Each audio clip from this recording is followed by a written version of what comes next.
Cult of the Lamb matches up maybe the two most dangerous time waster genres in gaming, being roguelikes and Animal Crossing styled games. And fortunately, it does it in a very effective and fun way. But since I'm enjoying this game so much, I wanted to put a video together to talk about my first impressions. This is yet another game published by Devolver Digital. To give some background, the story of this game starts off showing your main character being sacrificed. After dying, you meet up with a sort of patron that gives you a second chance at life as long as you run his cult. As soon as you are brought back to life, you are thrown straight into the management simulator part of this game, similar to Animal Crossing or Stardew Valley, where you will convert followers to the cult, and you will also manage the area that is provided to you, with building, resource development, resource management, things that you're used to in games like the ones we just mentioned. And from there, you're really developing a lot of what you have access to and gaining more resources by setting out on roguelike adventures, where you'll be given a random map, random rewards, random weapons, you know the drill. And honestly, I really like this combo together. It makes a lot of sense. You're given random followers like you can be given random townsfolks in Animal Crossing. These followers have different perks, increasing their faith through different means or decreasing it through different means as well, making it to where you have to manage making them happy so that your cult can grow. When your cult grows, your character becomes stronger, making it easier for you to keep pursuing things out in the roguelike side of this game. And again, the roguelike complements the management side of this as well, where you're going to be gaining resources, gold, perks, and even followers to feed back into growing your cult. So honestly, it's a really smart combo that works really well together. But let's dive in a little bit deeper on these so you can see exactly what the details are on how the roguelike side of this works and also the management sim side works. So first off is the roguelike side, or the combat. Once you set out on your adventures, you're going to be given both a weapon and a spell. Weapons are usually dictated by, of course, different passive effects, such as like poison, and they'll also be dictated by their stats being damage and the speed that you can actually swing the weapon. Things like axes are going to have a lot of attack power but really slow swings. Things like daggers are going to be the other way around. What I do like so far is typically I like leaning towards more like quicker weapons, a little bit lower power style, in games sort of like this, but honestly, I can say that I do find every weapon I've tried so far pretty enjoyable. I do want to mention that all the gameplay you're going to see is fairly early on in the game. So honestly, from what I've seen so far, the enemy variety seems okay. It's not super great, but it's not really bugging me, to be honest. It's just more when I thought back on it, I was running into a lot of the same enemies over and over again, but I think that's kinda okay, because the roguelike sections are honestly pretty quick and fast-paced. And I do know that when you actually set out on different adventures, you go to different locations, which will have more enemies. I will say that this is not the best combat I've ever had in a roguelike, but it's not bad. One thing that I think is great about this game is the fact that it has such a unique and fun art style, but I think that it doesn't really complement the combat a whole lot, to be honest. And mainly this is because it's hard to get a visual feel of actually where you're at, because the visuals are really showing a lot of the things that are in front of you as like a 2D pop-up book sort of feel on a 3D plane, which is really cool, but again, makes it hard to know when you make a swing, is your 3D swing going to hit the 2D character? Sometimes it just becomes a little bit unclear, especially with weapons that have a small hit radius. It's also hard for you to know if an attack coming towards you will hit you as well. One of the things that I've complimented a couple games recently on the channel for is their visual clarity for gameplay. And I think, honestly, that's something that Cult of the Lamb could work on. There's a lot of times where I actually do get hit by attacks where the majority of it is usually because I don't feel like I was given the information as well as I could. This could be something that was intentional, but say you have like a big stalk of grass in the middle of your battlefield. Sure, it's better for you to swing and get that out of the way, but if an enemy's behind it, you don't get to see the little white charge up knowing they're going to attack you, which again, that could be totally intentional. They want it to be challenging in that way, but I found it to be a little bit more frustrating because it wasn't like I really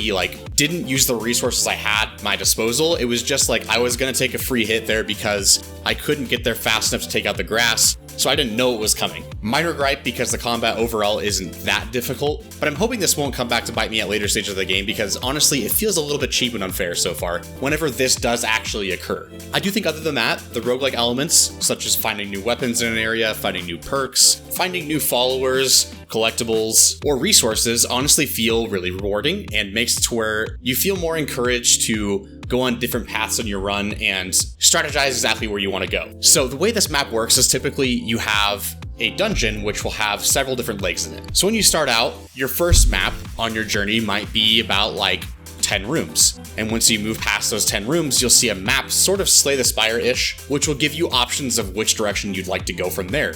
And some of them might tell you what's coming up, some of them might not. Might tell you there's a fight, might have a question mark, might have a treasure room, might have a shop, anything like that. And once you choose that, you set out in that next area, you move through it, and you go to the next one and so on.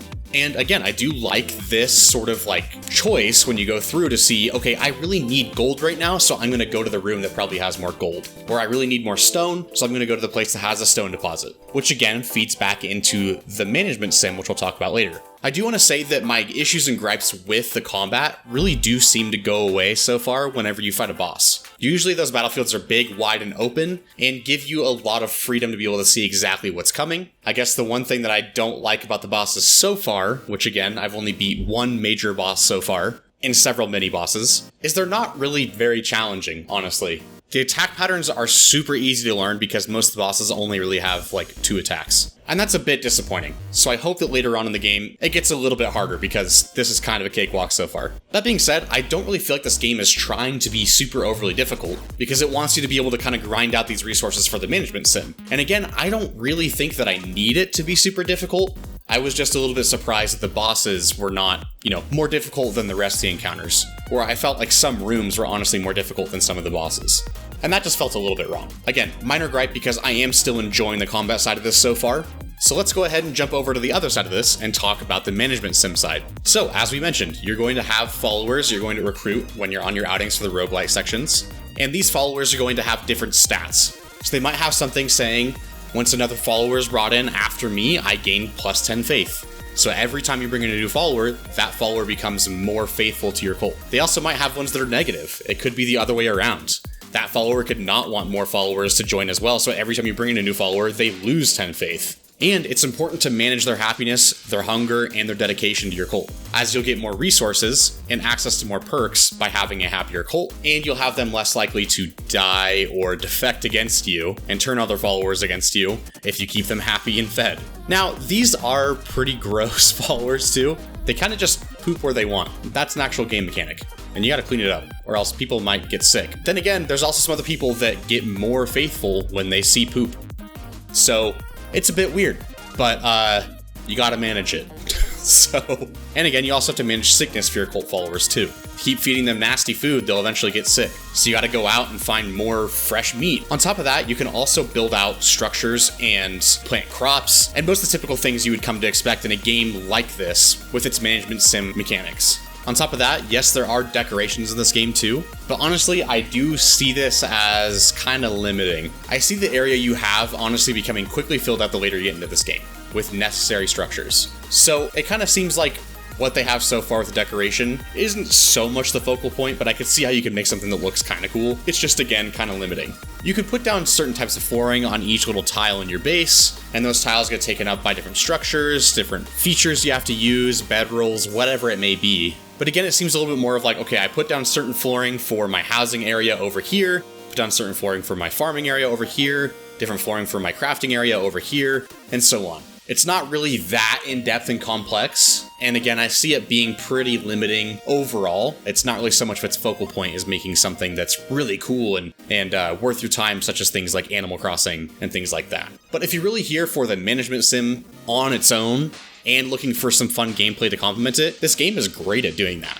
A lot of what you're encouraged to do is just manipulate your followers into doing what you want. So you're not really meant to actually build relationships with them and like them or anything like that, which I mean, you probably still will. But you are supposed to treat them like a resource. That's what the game wants you to do, because it's not like a cult is something they're trying to tell you is a really cool thing. They know it's bad. So you're encouraged to do things like sacrifice some of your followers. And you can even change the doctrine of your teachings to make it to where afterlife is the best. It's the thing that you're teaching everybody to say that's what they should strive for. So then all of them, when they see somebody get sacrificed, they're excited about it, which is really messed up. But it honestly takes a really interesting turn and spin on this pretty defined genre that is usually really happy and positive, like Animal Crossing and Stardew Valley and games like that. I know there are others out there that do similar stuff to this, but again, it's still cool to see more of these as they are so different from the others. So in summary, I do think this is a really cool game, but I did also want to take some time to say that I feel like there are a good amount of negatives with this game like we talked about before. First off, like I brought up, there's flaws to the combat. It's not the best. Like, I think that it passes for what it's trying to do, but again, I've played more fun games. Things like Hades have way more fun combat, also a roguelike, Enter the Gungeon, same situation. Dead Cells, same situation as well. I kind of feel like this was enough to get by. I do find it fun and entertaining, but I'm not exactly sure how long I'll find it fun and entertaining. And that's kind of the same way that I feel about the management sim side of it as well. It seems like it's enough to get by. It has its interesting concepts, but it doesn't really go super in depth. It's not bringing something in that respect of the management sim side of things that is unique other than the narrative side of things, essentially. But mechanically, it's kind of similar to what you've already played before. So it is a fun and effective mashup of these two different genres, but it doesn't really seem to go anywhere beyond having an interesting setting or sort of like plot device of what's going on to set up those two things. But other than that, mechanically, it's really just the bare minimum is kind of what I would express it as. Again, I really like what they did in putting these genres together, but I kind of wish they would have put a little more impact into it. It seems like this game is kind of riding on its novelty of what it is, plus its art style, more than really trying to be innovative, but it's still really fun and I'm still gonna play it. I can't really say that I recommend picking it up at full price unless you're really into this sort of thing, and you're confident in that you know that you like it despite everything we talked about here. Other than that, check it out when you can get it for like 15, 10 bucks, maybe it's on Game Pass, something like that.